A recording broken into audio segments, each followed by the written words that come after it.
नमस्कार. मी भाऊ तोरसेकर. तुम्ही बघत आहात प्रतिपक्ष.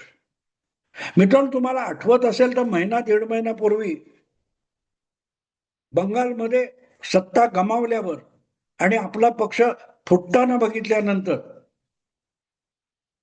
ममता बॅनर्जी दिल्लीला धावल्या होत्या आणि दिल्लीमध्ये जी काही इंडी आघाडी INDA म्हणून विविध पक्षांचं जे गठबंधन आहे त्याची दीर्घ काळानंतर एक बैठक झाली आणि त्यानंतर एका गोष्टीचा वारंवार उहापोह सुरू झाला की भाजपच्या या विजय रथाला अडवण्यासाठी बारीक सारीक सगळ्या प्रादेशिक पक्षांनी किंवा काँग्रेसमधून फुटून बाजूला झालेल्या प्रादेशिक पक्षांनी काँग्रेसमध्ये स्वतःचा विलय करून घ्यावा. प्रामुख्याने ममता दिदी तर आपला पक्ष आता काँग्रेसमध्ये विलीन करणार याचा आठवडाभर उहापोह चालू होता. काल परवापर्यंत शरद पवारांच्या पक्षाचा सुद्धा काँग्रेसमध्ये विलय होणार अशी चर्चा होती. पण ही चर्चा करणारे एक गोष्ट विचारतात, ही विचारधारा ही लोकांना दाखवण्याची गोष्ट असते.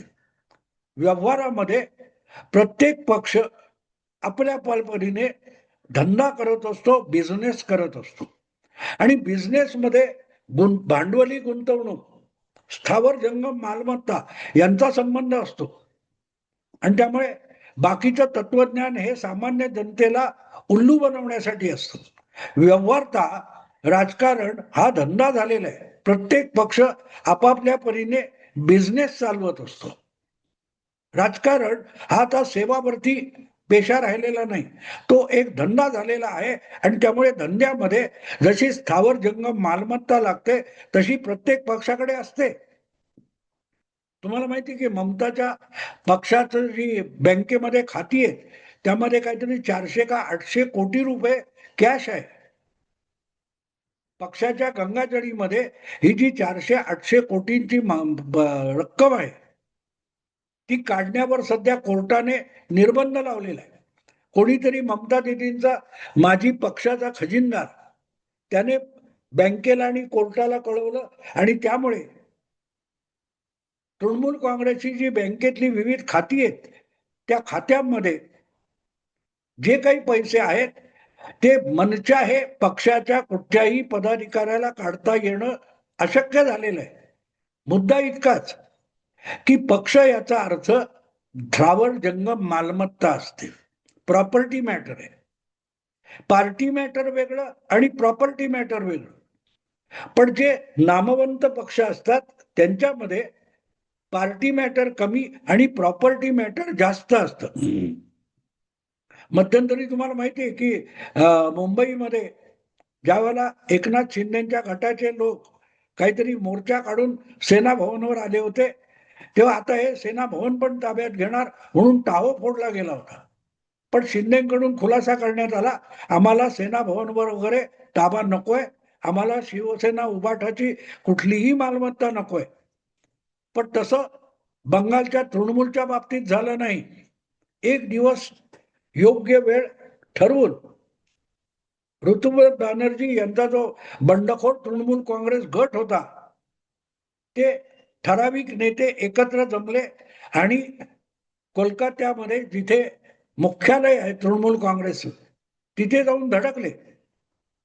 तोपर्यंत ममता दिदीच्या गटात असलेल्या चंद्रिमा भट्टाचार्य म्हणून कोणतरी महिला आहेत ज्या बंगाल प्रदेश तृणमूल काँग्रेसच्या अध्यक्षा होत्या, त्या त्यावेळेला कार्यालयात हजर होत्या आणि त्यांनी एक प्रकारे आपल्या कार्यालयाचा ताबा हा ऋतुव्रत बॅनर्जी यांच्याकडे सोपवला आणि दुसऱ्या दिवशी त्यांनी सुद्धा ममता दिदीची साथ सोडली किंवा काही तासानंतर ममता दिदीची साथ सोडली आणि त्या सुद्धा ऋतुव्रत बॅनर्जी यांच्या गटात सहभागी झाल्या. सांगायचा हेतू हा की आता तिथे ममता दिदी किंवा त्यांच्या गटातल्या कोणालाही तृणमूल काँग्रेसच्या कार्यालयात जायला प्रतिबंध आहे. इथे तुमच्या लक्षात येतं की किती आमदार फुटले, किती नगरसेवक फुटले, किती खासदार तिकडून तिकडे गेले, या गोष्टी दुय्यम आहे. अशा प्रकारे पक्षांतर किंवा पक्षांचं एकमेकांमधलं विलिनीकरण हा पार्टी मॅटर किंवा विचारधारेचा विषय नाहीये. तो प्रॉपर्टी मॅटर आहे.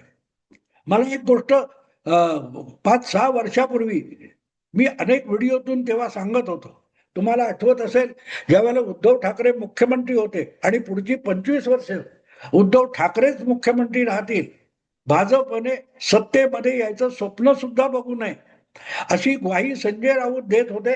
त्या कालखंडातली आणखीन एक गोष्ट आहे, संजय राऊत हे नेहमी आपल्या पक्षाची बाजू मांडण्यापेक्षा मित्र पक्षांची बाजू अधिक धडाडीने मांडतात. आणि म्हणूनच त्यावेळेला संजय राऊतांनी एक टुमणं लावलेलं होतं की युपीए म्हणजे मनमोहन सिंग ज्या गठबंधनाचे पंतप्रधान होते, ते जे गठबंधन होतं त्या गठबंधनाच्या रचनेमध्ये काही बदल केले पाहिजे. जो नेता लोकांना भेटू शकेल, इतर अनेक बाहेरच्या पक्षांना आपल्या गठबंधनामध्ये युपीए मध्ये आणू शकेल, असा नेता युपीएच्या मुख्यपदी किंवा अध्यक्षपदी नेमला पाहिजे, असं टुमणं संजय राऊत सातत्याने लावत होतं. तेव्हा खवळलेले काँग्रेसचे मुंबईतले एक मोठे नेते, माजी मंत्री नसीम खान यांनी खडे बोल संजय राऊतना सुनावले होते की अजून शिवसेनेला युपीए मध्ये घेतलेलं नाही, हे पहिलं लक्षात ठेवा. महाराष्ट्रात महाविकास आघाडी नावाचं एक प्रादेशिक गठबंधन तयार झालं, त्यामध्ये काँग्रेस सहभागी झालेली आहे. पण याचा अर्थ शिवसेनेला युपीए मध्ये घेतलेलं नाही. त्यामुळे युपीएचा अध्यक्ष कोण असावा, नेतृत्व कोणाकडे असावं, याची नसती उठाठेव संजय राऊत किंवा शिवसेना यांनी करू नये. तेव्हा अखंड शिवसेना होती. आणि मला आठवतं की त्यावर मी व्हिडिओ केला होता की संजय राऊत उतावळे झाले असतील, पण शरद पवारांनी किंवा त्यांच्या अखंड राष्ट्रवादी पक्षाने कधीही युपीएचं नेतृत्व शरद पवारांकडे यावं असा आग्रह धरलेला नाही. आणि ते समजून घेण्यासारखं आहे. मी तो विषय वेगळ्या अँगलने मांडलेला मला आठवतो.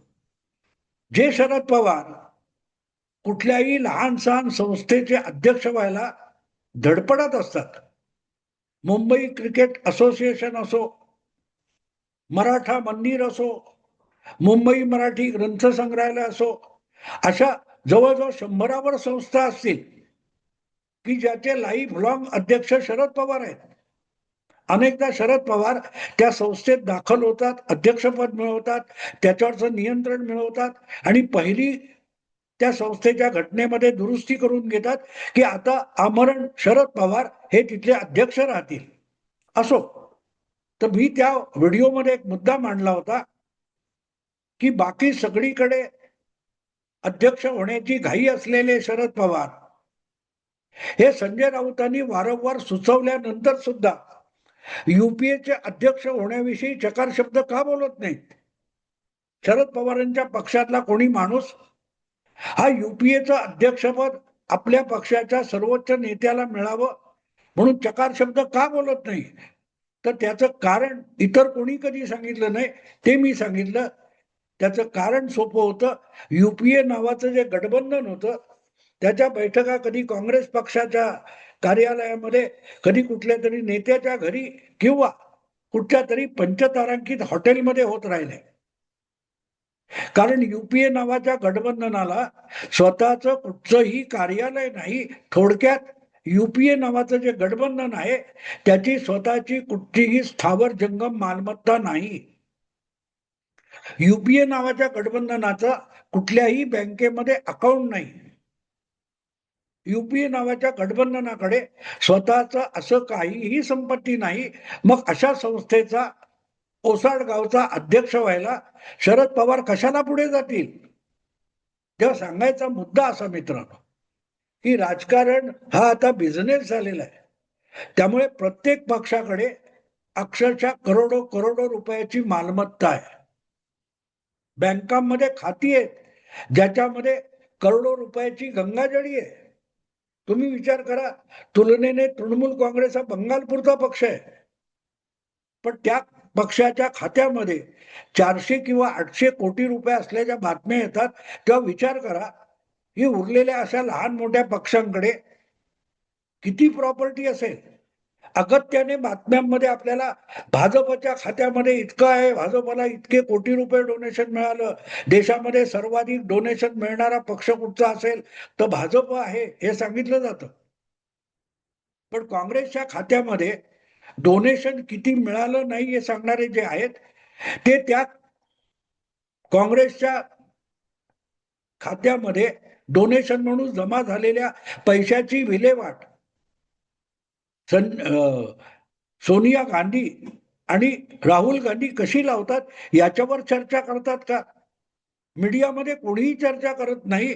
बिचारे सुब्रमण्यम स्वामी त्यावर ठणाणा करतात गेली 12-15 वर्ष की काँग्रेसच्या नावावर जी टॅक्स फ्री डोनेशन जमा झाली त्याचा विनियोग सोनिया गांधी आणि राहुल गांधी या माय लेकरांनी कसा केला, केस पडू नये कोर्टामध्ये, त्याची तारीख पण लागत नाही.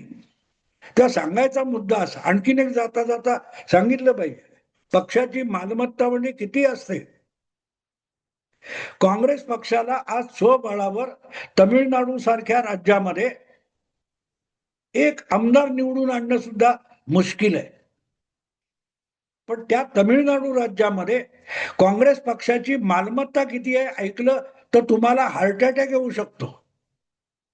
साधारण 35-40 हजार कोटी रुपयांची मालमत्ता काँग्रेस पक्षाची तमिळनाडूमध्ये. द्रमुक हा 67 साली निवडणूक जिंकून त्यांचा मुख्यमंत्री अण्णादुराई हे मुख्यमंत्री होण्यापूर्वी काँग्रेसचं राज्य होतं तमिळनाडूमध्ये. आणि त्या तमिळनाडूचे मुख्यमंत्री असताना के कामराज या काँग्रेस नेत्याने मद्रास म्हणजे आजची चेन्नई या महानगराच्या जवळ उपनगरामध्ये काहीतरी 50-60-70 एकरचा मोठा भूखंड पक्षासाठी घेऊन ठेवला होता. आज इतक्या वर्षानंतर 60-70 वर्षानंतर तो शहराबाहेरचा भूखंड आता चेन्नई शहरामध्ये सहभागी झालाय आणि त्याची काही हजार कोटी रुपये किंमत आहे. ही फक्त एका भूखंडाची गोष्ट आहे. तमिळनाडूवर पूर्वापार सत्तेमुळे ज्या मालमत्ता काँग्रेस पक्षाच्या नावाने एकत्रित झाल्या, जमा झाल्या, त्याची किंमत हजारो कोटी रुपये. आणि त्यामुळे तमिळनाडूच्या काँग्रेसने ज्याचा 1-2 आमदार नसतील त्याने कुठल्या तरी पक्षात विलय करायचा असेल तर त्याच्याबरोबर ही सगळी मालमत्ता ज्या पक्षात विलय होणार त्या पक्षात जाऊ शकते. ममता बॅनर्जी आपला तृणमूल काँग्रेस पक्ष जो 15 वर्ष बंगालच्या सत्तेत होता तो पक्ष जर काँग्रेसमध्ये विलीन करणार असतील तर त्या पक्षाच्या नावाने जी स्थावर जंगम मालमत्ता किंवा बँक खात्यामध्ये पडलेले हजारो कोटी रुपये असतील, शेकडो कोटी रुपये असतील, ते सुद्धा काँग्रेसच्या खात्यात जमा करावे लागतील. थोडक्यात मुद्दा इतकाच आहे मित्रांनो की पक्षाचं विलिनीकरण, पार्टीचा विलय हा वैचारिक भाग असतो, पण प्रत्यक्षात तो कागदोपत्री पुरा करायला गेलात तर मग प्रॉपर्टी मॅटर होतो. आणि म्हणून रोज बातम्यांमध्ये असल्या बातम्यांच्या वावड्या उडवणारे आहेत त्यांना ही आर्थिक अक्कल नाहीये की तुमच्यासाठी सोपं असेल त्यांचे खासदार यांचे खासदार एकत्र करा, त्यांचे नगरसेवक यांचे नगरसेवक एकत्र करा, बेरीज मारा, आकडा इतका होतो. तसं मॅटर त्या पक्षाच्या नेत्यांसाठी नाहीये. त्या पक्षासाठी पक्षाच्या नावे असलेली मालमत्ता आणि बँकांच्या खात्यामध्ये पडलेली रोख रक्कम हा सगळ्यात महत्वाचा मुद्दा असतो. आणि म्हणून तो प्रॉपर्टीचा मुद्दा असतो, पार्टीचा मुद्दा नसतो. त्यामुळे तुम्ही तुमच्या चर्चेमध्ये विचारधारेमध्ये इकडचं तिकडे करा, तिकडचं इकडे करा, विचारधारेवर पोटाची भूक भागत नाही किंवा गरिबी श्रीमंती ठरत नाही. तुम्ही विचार करा, ज्या पक्षाकडे चेन्नईमध्ये 40,000 कोटी रुपयाचा प्लॉट असेल ते राहुल गांधी सुद्धा गेल्या निवडणुकीमध्ये आमची खाती गोठवली, काँग्रेसकडे निवडणूक लढवायला पैसा नाही म्हणून लढत होते. आणि तीच काँग्रेस 90 कोटी रुपये एक रकमी नॅशनल हेराल्ड सारख्या एका खाजगी कंपनीला देत होती. ती रक्कम टॅक्स फ्री आलेली होती आणि बेकायदेशीररित्या नॅशनल हेराल्डला देण्यात आली होती. सांगायचा मुद्दा इतकाच मित्रांनो, की किती उथळ चर्चा मीडियामध्ये चालतात. या पक्षाचा त्या पक्षामध्ये विलय वगैरे बोलणं सोपं आहे हो. प्रॉपर्टीचं काय करायचं? प्रॉपर्टी अशीच सोडून द्यायची? मुद्दा तो लक्षात घ्या. मग कळेल पक्षांचं विलिनीकरण हा पार्टीचा मुद्दा नाही, प्रॉपर्टीचा मुद्दा आहे. एकदा तो लक्षात घेतला मग काय अडचणी आहेत त्याचा अंदाज येईल. मी थांबतो. आवडलं लाईक करा, शेअर करा आणि प्रतिपक्षाला सबस्क्राईब करा. नमस्कार.